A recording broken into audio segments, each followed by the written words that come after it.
for it. Let's go for sexual kink. Okay. Because I think what I know from my clients who are in the Get Your Orgasm Back program, when it comes to what do you like, and it's positions and all of that, but it's also toys or bondage or any other form of what turns you on, it's often not spoken about, is it? Why? Why is it often not spoken about? That's the big question. Why do people feel that they can't discuss this? Why is it such a taboo subject in relationships? Why do you think? I think it goes back to shame, and because you've probably been brought up that if you are not normal, if you don't fall into this category of everyone, society, etc., then you get pushed down when you voice your opinion, when you say, oh, I like something different. And so I think you get trained, your behavior gets trained to just like, okay, I can't say it, I will shut down, I maybe be laughed at, I feel then embarrassed, I feel like rejected or whatever comes up. Exactly. Yeah. And so we keep it to ourselves, and with that then don't have that fulfilling relationship, the sexual part at least. Yeah. And, let's talk a bit about how somebody that is finding it hard and maybe has something that they want to try or want to do with a partner, and they're too ashamed or embarrassed to mention it. Let's help somebody. Let's imagine we have somebody out there that is desperately wanting to try something new with their partner and wants us to help them do it. How do they do it? Well, what I would recommend first is to be very specific of what is it actually that you want. Exactly. Communication. It all starts with communication. Yeah. And I think when we are able to open that beautiful door of communication within a relationship about anything, for me, the most important aspect of that is creating a very safe and accepting space before you have these conversations. And allow your partner to listen, allow them to share, and allow yourself to, push through this conversation that might make you feel a bit uncomfortable, and have that conversation in a way that is an exploration in itself. Yeah, and before that, I would say we should be really clear on what is it actually that we want, because sometimes we just go in and say, I want something different. I want something more exciting, or I would like to try something new. And what does it mean? How, I mean, if you tell me I want to try something new, I don't know what you mean. It's the spectrum of new is so big. So I would do some prep work to just be a bit more clear on what is it actually that you want. What is it? Is it that you want, maybe, let's say, bondage? Is it you want to be the person who like to be, how do you say, bonded up? Is that correct English? I don't know. Bondie or the bonder? Well, okay. Yeah. Which one do you want to be, and how much of that, or have you seen something that just sparked your fantasies, and now you want to try it? Maybe. I mean, I know that it can just by doing the hands, maybe, or is it the whole body? So to be a bit more specific in what you want. And I think if you are somebody that wants to try something different, you have to always step into your partner's shoes in those types of discussions and be aware of what is going to go on for your partner in their mind. They might feel that what they have been doing all along is that you've not been enjoying. So I think it's important to address that to your partner, that, okay, right, I would like to try a few new positions or something like that. I saw something that I think we should try. Let's have fun with it. And not make it a very serious thing. Have fun with it. And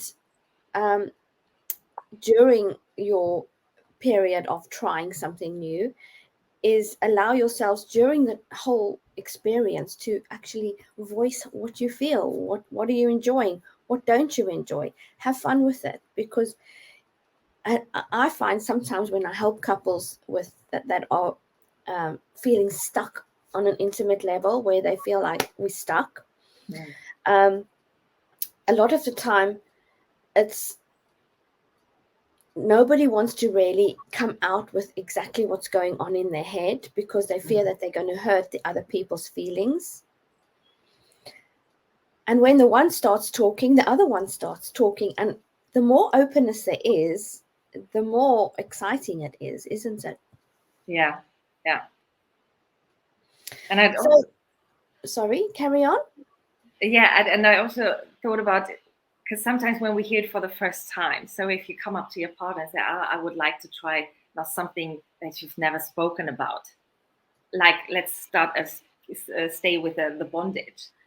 That might be that your partner is taken aback, not just because they might think this, didn't you like what I've done before, but also because in their mindset it might be something unusual, something you don't do, something that do just these other people, and all of these perspectives that come in, the Yeah, bias that you have. that's so true. You know, we all have these ideas and almost prejudiced judgments on certain things. And why do we have that? It's because we've been told by something, whether it's media or something that we've seen or heard, that it shouldn't be like that. And the important thing in a relationship is to always remember that it's two adults in the room, and if they have mutual consent, it is fine. Nobody should be forced to do what they don't want or they don't feel uncomfortable with. If you have two adults consenting to whatever it is going on, it should not be a problem. I think that mutual consent is very important. Definitely. Yeah, if that's not there, then don't go any Yes. further. Yeah, and Yes. also when your partner rejects your idea at first, Yes. don't take it personally, because it has nothing to do with yourself, actually. It's just in their mind, it's just they are overwhelmed. So it might take a couple of days, even weeks, for them to think about it, calm down, and think, okay, what could we actually do? And I remember I had one lady, and her partner, he was overwhelmed with the request of her sexual kink. And in the end, he then just did some research and watched YouTube or whatever channel to find out what is it actually that she's talking about. Because he had no idea. For him, it was just like, this is not normal. Yes, I think it's educating yourself is very important. So let's talk a bit about sex toys and how that can enhance your sexual experience in the bedroom. And for people that haven't tried it or feel adhere to it, let's give them a little bit of insight into how they can maybe think about something like that as a kink, introducing a bit of excitement in the bedroom. What do you think, Well, Anna? you British are very lucky. You have this. I'm not saying the name, but you have this this amazing website from this one particular lady, and she has so many sex toys in such a variety for men, for women, for couples. Amazing. I've never seen anything equal to that level, because it's also classy. It's not just this behind the closed doors and shady. It's the colors from gold to purple to black to silver. Anything is Yeah, possible. it's interesting to it's all about inhibitions, isn't it? What are your inhibitions as a person, and is that something you have wanted to try but have been too afraid or ashamed or to mention in your relationship, and how you can sit down. I mean, imagine if I was the person. Let's do a little bit of role play. Imagine I was a woman or a man. Let's make me the man, and you are the woman that would like to introduce something different in the bedroom with some sex toys. How could someone approach that subject? Well, what I would do, I would go onto that website, like I said, or any sex toy website. It doesn't have to be that particular one, but just where you have the images and say, I don't know how it works, but look at this. I would love to try it with you. What do you think? Is there maybe something that you know how it works and how what the effect on for couples is, or how we could use it, Okay. and go through it?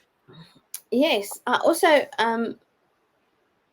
think that, like you say, allowing then being very aware of how your partner's reacting. Be aware of their body language. Be aware of how they're reacting, and ask questions about how they're reacting. You look a bit shocked. Am I right? Or I sense that you look really excited. Are you excited? Is this something that you've been wanting to try as well? And show your partner that you are in tune with what they are feeling as well, because sometimes it is a bit of a shock for partners, because I have these discussions. Sometimes it comes up in the therapy room when someone says, well, I'm pretty bored with our sex life. It's very boring. We always do the same position. When it goes in this exact same routine of a little bit of foreplay, sometimes people don't even invest time in foreplay and sex, and he falls asleep. So that is, for some people, they want that changed. And I think it's about understanding that using toys and things like that can really enhance someone's foreplay, especially for women that are maybe going through menopause, that need a lot more foreplay to be aroused. And it helps men be patient, because it's a game, isn't it? It's a sexual game that they're playing, and it's about letting your guard down and allowing yourself to feel safe in that moment with your partner, with whatever you're doing. Yeah, and use it both for, because it might be new to both of you. So, like you said, it's this game. It's like, let's try. Because often when I see these toys, I sometimes don't know how they work, to be honest. Because they have amazing shapes, and I think, so how, where? So where do you put what? Isn't it? Where do you put what? Yeah. And I know. It's about figuring it out together and having fun with it, I think. Having fun with it. Nobody should have to feel, and I don't know if you agree with me, Anna, nobody should have to feel bored with their sex life. I agree. What? You shouldn't have to feel bored with your sex life. You shouldn't have to feel that you are feeling apprehensive about having sex with your partner. You shouldn't have to feel those feelings. It's if you are, then you need to get hold of Anna or me or somebody that can help you get past that, so that you can be excited about the prospect of connecting with your partner sexually. Yeah, I get that a lot, that my clients tell me, let's get it over with. Yes. So that he's pleased, and then now he is quieting for another week or two, or maybe even 3, and then we get it over with again, and then it's Yes.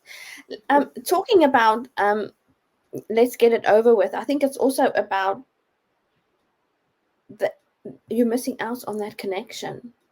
I find personally, and also when I try and help couples with this type of thing, is that if they are going through the motions or getting it over with, or just letting him have his piece of cake, If they have that outlook, they are depriving themselves from enjoyment and a deep, deep connection with their partner. Yeah. And vice versa. If a man is not being in attunement with his partner, he's also missing out on a very deep connection. Yes. You know, and it's so important for a relationship, isn't it? It is. And I mean, I know it can be after a while you've been together for years, decades even, that you think this is how it is now, this is what happens. Because I hear that as well from, they talk to girlfriends and these girlfriends tell them, well, we don't have sex anymore, or we have once a month every half a year, and it's not exciting anymore. So it, again, it's seen as normal. It's normal. This is what happens when you're together for such a long time. But it's Exactly. actually not. It's not normal that you lose the connection. May it be this No. emotional intimacy or the sexual intimacy. Yeah, you shouldn't have um to feel that that is how it should be. But I always say, if nothing changes, nothing changes. Mm. And if you're not willing to step out of your comfort zone and communicate and say, look, we might need a little bit of extra help in the bedroom. Let's get some toys. Let's Mm. do a little bit of role play. Let's, you know, try some. Let me blindfold you tonight and see how you fancy that, and tickle you all over with some feathers. Let's see how that is going to affect our intimacy, and if we can really enjoy it. And most of the time, probably 9 out of 10, I think you'll agree, Anna, when I go through intimacy with couples and I make suggestions and they can choose from those suggestions games that they can play or things that they can try, the text that I get back after they have done it is, oh my God, or we had the most amazing sex ever. So, Mm. it's feels new, it feels different, and that anticipation and that excitement is back in the bedroom, which is what we need to have great sex, isn't it? Yeah, and I think it's also additionally to the physical part, it's also the emotional part, the bonding again, the that feeling Yes, closer because you talked about it, you found something, you're trying it together. Like we said, this play, the game that you play then with each other, and that makes it, of course, then so much better. exactly. Mm. um what about boundaries when it comes to kink? Let's talk a bit about how you can install those boundaries as a safety measure, as part of creating the safe space with couples, and how important it is to have that discussion about boundaries in your relationship when it comes to something like kink. Um, do you have anything to say about that, Anna? Well, I would suggest to agree on a safe word and stick to it. So agree before you start playing around, agree on a safe word that either partner can say, and where it's clear that when that word comes up, that's where we stop, no matter what we do. It's not Yes, a discussion around it, or does she really mean it, or does he really mean it, etc. It's like the word comes up, stop. definitely, Can't. Yeah. definitely. Um, and I think it's also about, after you've had the experience, to create a space of having a check-in with one another Hmm. and Yeah. saying, what were your top three things that you enjoyed about this experience? What were your bottom three things that you didn't really enjoy? And work around knowing what your partner enjoys afterwards as well. Because when you have an experience with your partner and you are trying something different, you can get carried away and you are inquisitive. But afterwards, it's very helpful for Mm. couples to actually have a check in. Um, and it also enhances that communication and openness. And the bond increases through that communication, doesn't it? Yeah. I call it the process evaluation. Yes. And we know from work, with all the processes that we do, we evaluate, see what works best, what saves us time for work. But it's the same principle, isn't it? We just see what did work, what didn't work, what can we do different next time to have more pleasure or whatever. Yes. Yeah. And I always say to couples, take your time.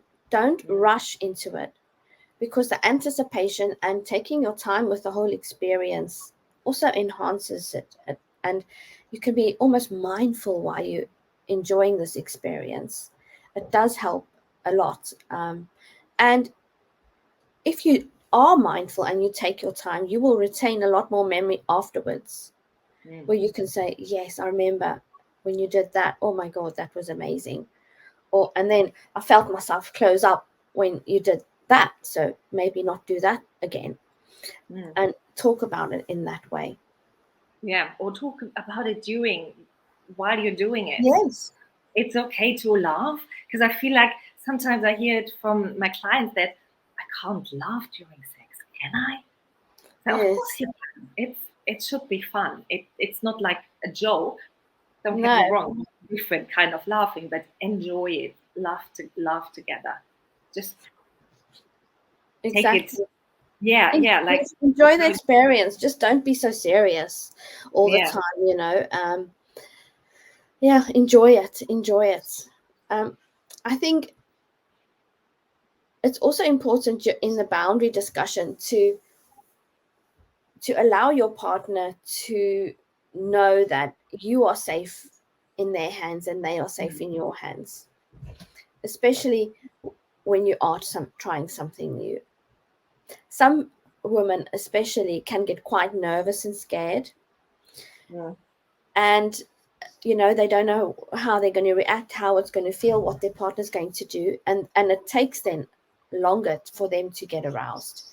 So it's important for your partner to read the signs, guys, and listen to the breathing pattern of your partner, the movement of her body, all the signs that the physical body shows you that your partner is getting aroused. Listen to that. And the same with women. Listen to your partner's breathing, listen to their moaning or how their body is moving. And this is working, this isn't working. Tune into each other as much as you can, I'd say. Yeah, and also be compassionate, because if it's the first time for the other person, they might not know what they're doing. They probably don't know what they are doing. So be patient with them as well, that they don't know how deep, how fast, how whatever they are supposed to do for you to have the pleasure or to actually have an effect at all. And talk about it. Tell them faster, slower, deeper, shallower, whatever, communicate in those moments. It makes it exciting, and it gives your partner a guidance. Your partner is not a mind reader, and we're not mind readers. Yeah. So we need to listen and hear and sense with all our senses during something like trying something different in the bedroom, and tune into all your senses and let your partner tune into their senses. Now, I'm curious.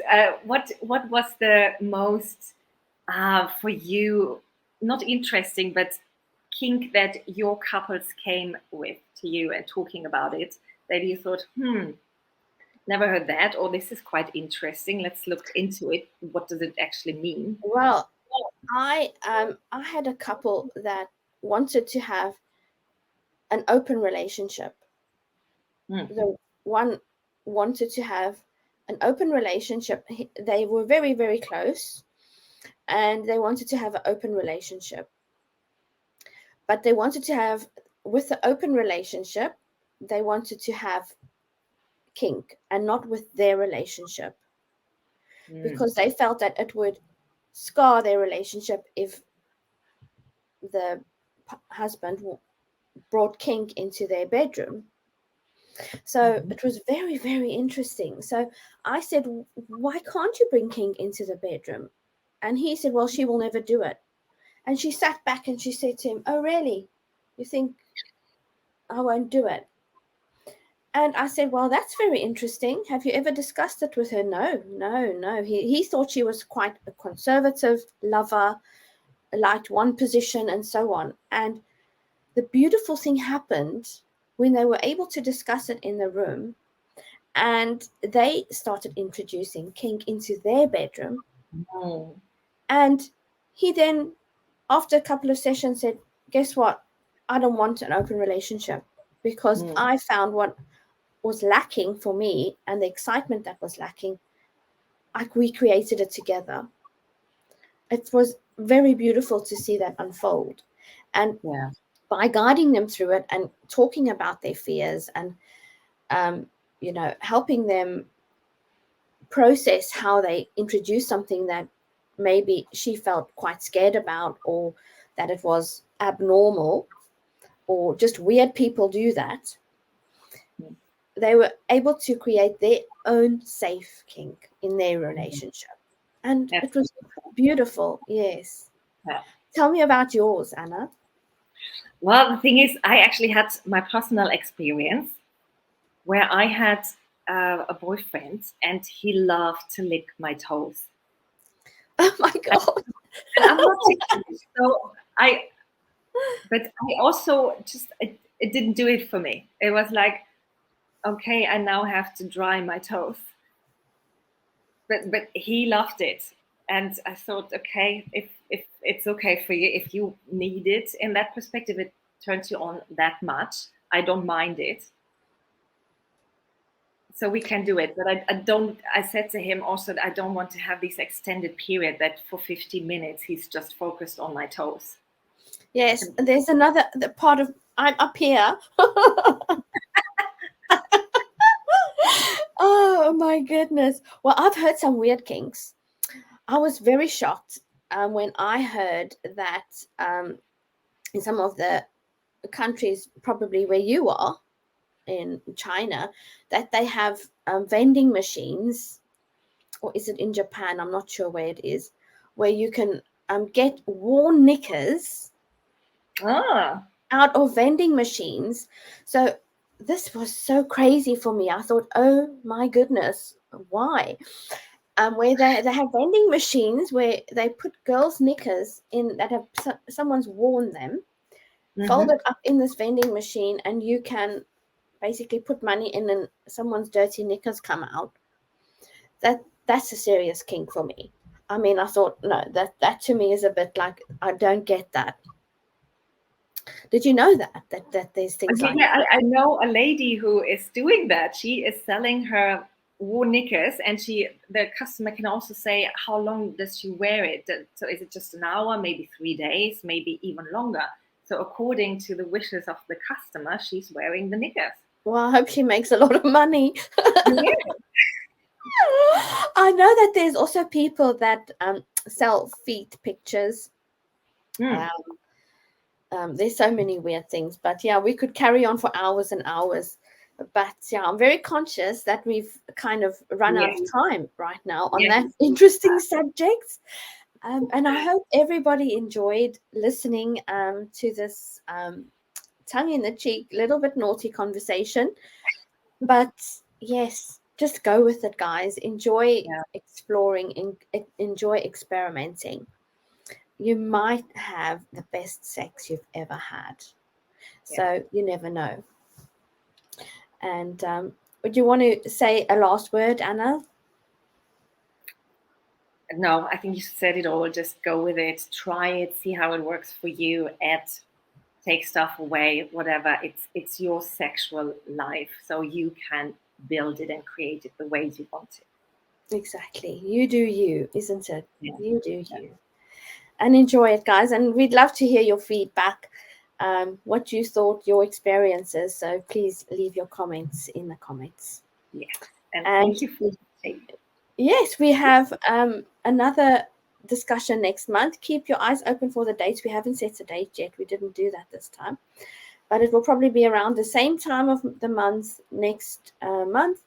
And we look forward to discussing something interesting there as well. Yes, we do. Thanks, everyone. Bye. Thank you. Bye-bye.